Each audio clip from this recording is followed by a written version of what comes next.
The Chola kingdom. Study IQ में आपका स्वागत है। मेरा नाम है आदेश सिंह। दोस्तों, हम जानते हैं कि भारत हमेशा से एक डाइवर्स कल्चर्स का देश रहा है, जहां कई सिविलाइजेशंस और एम्पायर्स राइज हुए और डिस्ट्रॉय हो गए। मौर्य, गुप्ता और मुगल्स तो हमारे कॉन्शियसनेस में आज भी जिंदा हैं, लेकिन इनके अलावा कुछ और ग्लोरियस एम्पायर्स की कहानियां कहीं दब के रह गई। बात 9th सेंचुरी की है, जब नॉर्थ इंडिया की पॉलिटी ट्राइपार्टाइट स्ट्रगल की वजह से डिस्टेबलाइज हो चुकी थी और पाला, राष्ट्रकूटा और प्रतिहारा कन्नौज के लिए लगातार स्ट्रगल कर रहे थे, लेकिन किसी को डिसाइसिव विक्ट्री नहीं मिल रही थी। लेकिन क्या आपको पता है कि ऐसा ही एक स्ट्रगल साउथ में पल्लव, पांड्या और चोला रूलर्स के बीच भी हो रहा था, जिसमें चोलाज इमर्ज्ड विक्टोरियस। इस वीडियो में हम देखेंगे उस चोला एम्पायर के 450 सालों के इतिहास के बारे में, जिसने साउथ इंडिया पॉलिटी को स्टेबलाइज करते हुए अपना डोमिनेंस न सिर्फ इंडिया में बढ़ाया, बल्कि उसके बियॉन्ड साउथ ईस्ट एशिया में भी। हम ये भी समझेंगे कि कैसे अपनी नेवल सुप्रेमेसी को यूज कर उन्होंने खुद को कावेरी डेल्टा से उठाकर इंडियन ओशन रीजन का रीजनल हेजेमन बना दिया, और कैसे वो चोला से इंपीरियल चोला बन गए। ओरिजिन।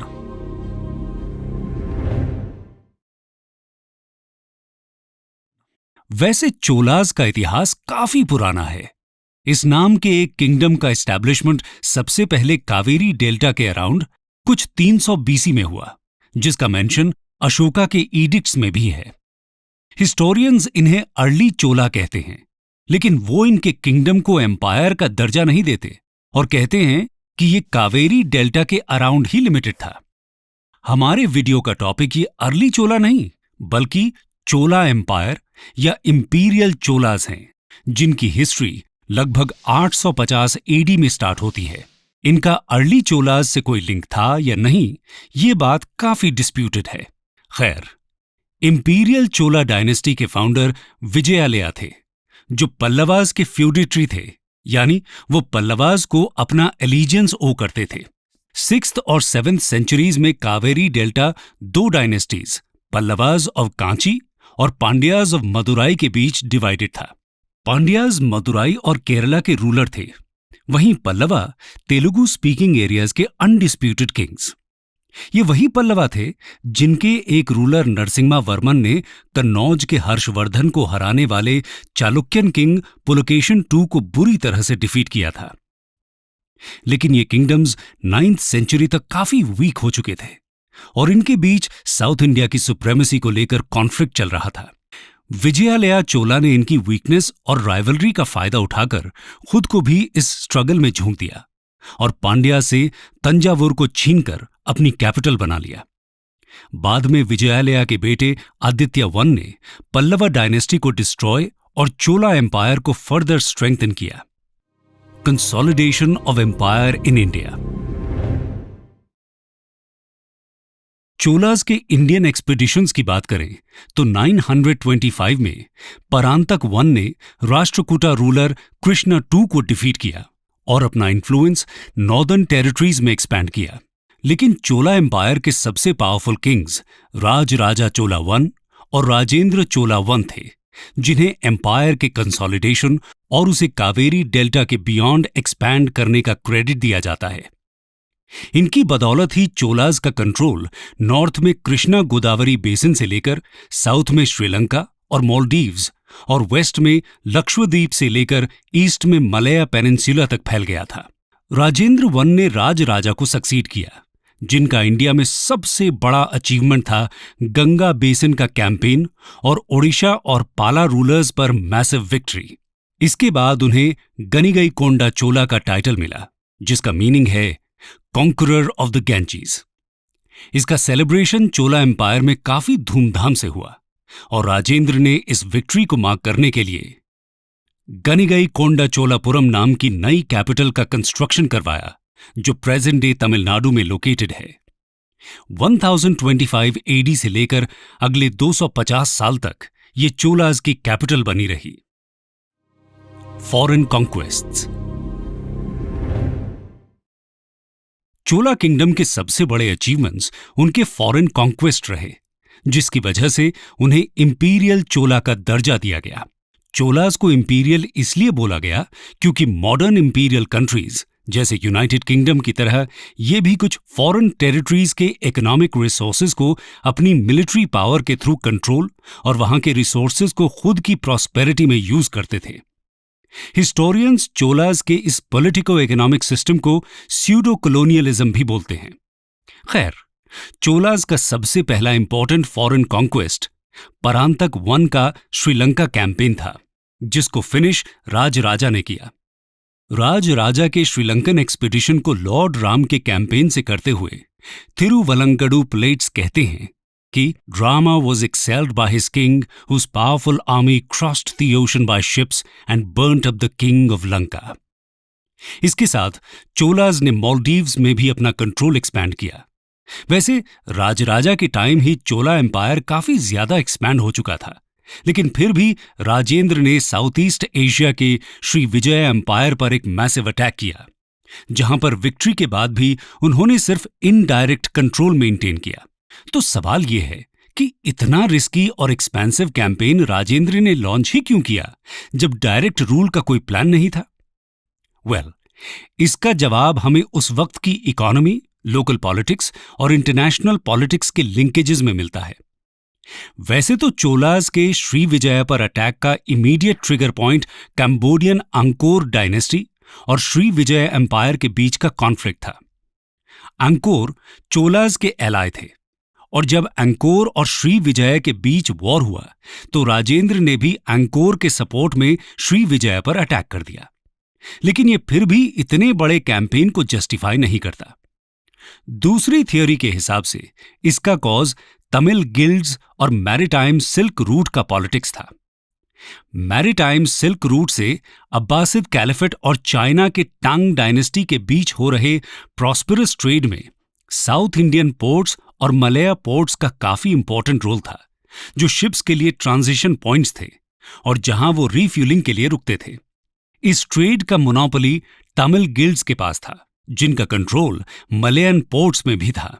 लेकिन इस दौर में शिप बिल्डिंग टेक्निक्स काफी इंप्रूव हुए और अब शिप्स लॉन्ग डिस्टेंस ट्रैवल कर सकते थे, जिसकी वजह से दो ट्रांजिशन पॉइंट्स फ्यूटाइल हो गए और मोस्ट शिप्स केवल मलया पोर्ट्स में रुकने लगी। इसकी वजह से इंडियन तमिल गिल्ड्स को काफी नुकसान हुआ। बाद में श्री विजय एम्पायर ने मलया बेस्ड तमिल गिल्ड्स के साथ भी डिस्क्रिमिनेशन चालू कर दिया और गिल्ड्स की कंडीशन और ज्यादा खराब होने लगी। कहते हैं कि इन गिल्ड्स की लॉबिंग पावर की वजह से ही शायद राजेंद्र ने श्री विजय पर अटैक किया। राजेंद्र को यह भी डर था कि कहीं ये गिल्ड्स एनिमी किंगडम्स को सपोर्ट न करने लगे। रीजन कुछ भी हो, पर एक बात फैक्ट है कि राजेंद्र ने अपनी अनमैच्ड नेवल सुप्रेमेसी की वजह से साउथ ईस्ट एशिया में बड़ी जीत हासिल की। राजेंद्र की नेवी इतनी स्ट्रांग थी कि उसकी लेगेसी को कमेमोरेट करने के लिए 1972 में एक नेवल ट्रेनिंग एकेडमी का नाम टीएस राजेंद्र रखा गया। खैर, इस एक्सपीडिशन के बाद साउथ ईस्ट एशिया से श्री विजय एम्पायर खत्म हो गया और वहां छोटे छोटे किंगडम्स इमर्ज हुए, जिन्होंने चोलास की सुजरेनिटी और उनके मिलिट्री बेसिस को अपने किंगडम्स में एक्सेप्ट किया। इसका फाइनल आउटकम यह हुआ कि अगले एक सेंचुरी तक साउथ ईस्ट एशिया में तमिल गिल्ड्स का डोमिनेंस बना रहा और मैरीटाइम सिल्क रूट पर चोलास की हेजेमनी भी। The civilisational golden age. Chola rule को सिविलाइजेशनल गोल्डन एज भी कहा जाता है क्योंकि इस दौर में मैसिव इंफ्रास्ट्रक्चर्स, टेम्पल्स और फाइन ब्रॉन्ज स्कल्पचर्स का ग्रोथ दिखता है। चोला रूल में ट्रिमेंडस एग्रेरियन एक्सपेंशन की वजह से कावेरी बेसिन में मैसिव कैनाल्स बने, जिनमें सबसे फेमस उय्याकोंडन और राजेंद्रन वयक्कड़ आज भी एग्जिस्ट करते हैं। कैनाल्स के अलावा मैसिव वाटर टैंक्स भी बने, जिनमें सबसे इंपॉर्टेंट गंगाईकोंडा चोलापुरम का 16 माइल्स लॉन्ग सोला गंगम है, जिसको लिक्विड पिलर ऑफ विक्ट्री भी कहा जाता है। टेम्पल्स की बात करें तो राजराजा वन के पहले के किंग्स ने भी कई टेम्पल्स बनाए जो साइज में काफी छोटे थे, लेकिन चोलाज के टेम्पल आर्किटेक्चर का ब्रिलियंस और मैसिवनेस राजराजा के रूल में ही बढ़ता है, जो चोलाज की प्रॉस्पेरिटी को सिंबलाइज करते हुए ओल्ड टेम्पल से लगभग 5 गुना ज्यादा बड़े हो गए। यूनेस्को ने the great living Chola temples को वर्ल्ड हेरिटेज साइट का स्टेटस भी दिया है, जिसमें 3 टेम्पल्स इंक्लूडेड हैं। बृहदेश्वरा टेम्पल ऑफ तंजावुर इनमें ओल्डेस्ट और लार्जेस्ट है, जिसे राजराजा 1 ने 1010 एडी में बनवाया था। 25 साल बाद उनके बेटे राजेंद्र ने सेम नाम का बृहदेश्वर टेम्पल गंगाईकोंडा में बनवाया। तीसरा और सबसे छोटा टेम्पल ऐरावतेश्वरा ऑफ दरसुरम है, जिसे राजराजा 2 ने बनवाया था। चोला टेम्पल्स द्रविड़ा स्टाइल के बेस्ट एग्जाम्पल्स हैं। इनमें सबसे ब्रिलियंट स्ट्रक्चर और इंजीनियरिंग वंडर तंजावुर का बृहदेश्वरा टेम्पल है, जिसका ग्रेनाइट और बिना मोटार या सीमेंट का बना हुआ विमाना 59 मीटर टॉल है और 1000 साल बाद आज भी एग्जिस्ट करता है।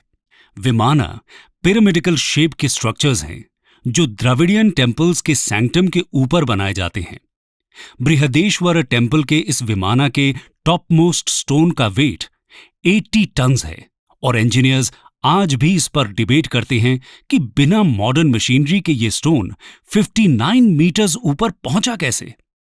खैर, चोला रूलर्स शैवाइट थे और इसलिए तंजावुर टेम्पल के मेन डेटी शिवा हैं और यहां पूरे भारत के one of the largest Shivling located हैं। यहां पर हमें वर्ल्ड फेमस नटराजा का ब्रॉन्ज स्कल्पचर भी मिलता है, जो शिवा के cosmic dance of creation and destruction को सिंबलाइज करता है। स्कल्पचर्स में भोग शक्ति और सुब्रमण्य के ब्रॉन्जेस भी मास्टरपीसेस माने जाते हैं।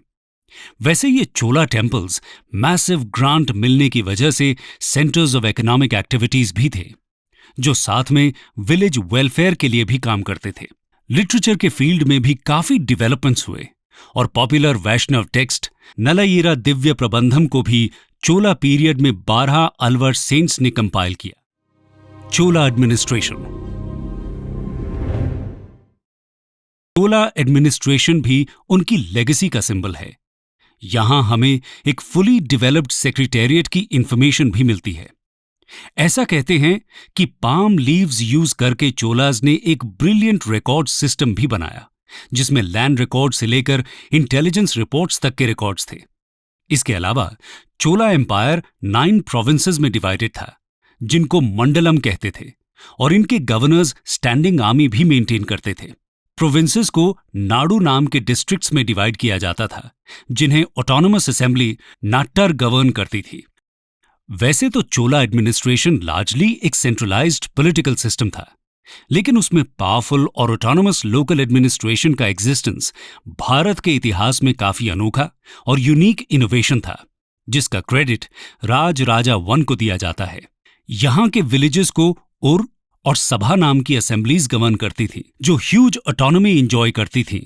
उर असेंबलीज के बारे में खास बात यह है कि वहां सभी कास्ट के लोग रहते थे, जबकि सभा असेंबलीज अग्रहारा विलेजेस को गवर्न करती थीं, जो चोला किंग्स द्वारा ब्राह्मण्स को ग्रांट किए गए थे। इस सिस्टम की लेगेसी और इन्फ्लुएंस हमें गांधी जी के विलेज रिपब्लिक्स के आइडिया और मॉडर्न इंडिया के पंचायती राज सिस्टम में भी दिखाई देती है। चोला मिलिट्री की बात करें तो उसमें सबसे इंटरेस्टिंग उनकी अनमैच्ड नेवल पावर थी। एक और इंटरेस्टिंग बात यह है कि वेनेशियन ट्रैवलर मार्को पोलो के हिसाब से किंग के सारे बॉडीगार्ड्स खुद को डेड किंग के फ्यूनरल पायर में सैक्रिफाइस कर देते थे। डिक्लाइन। लेटर चोला डायनेस्टी को केपेबल रूलर्स जैसे कुलोथुंगा 1, विक्रम चोला और कुलोथुंगा 3 ने रूल किया, जिन्होंने टेरिटरी की इंटेग्रिटी को मेंटेन रखा।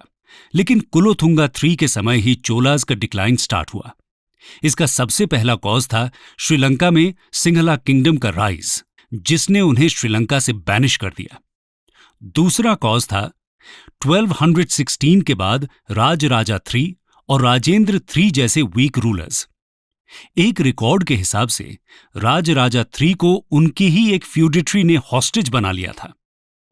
चोलाज के डिक्लाइन का थर्ड कॉज पांड्याज का राइज और होयसलाज का डिवाइसिव पॉलिटिक्स रहा।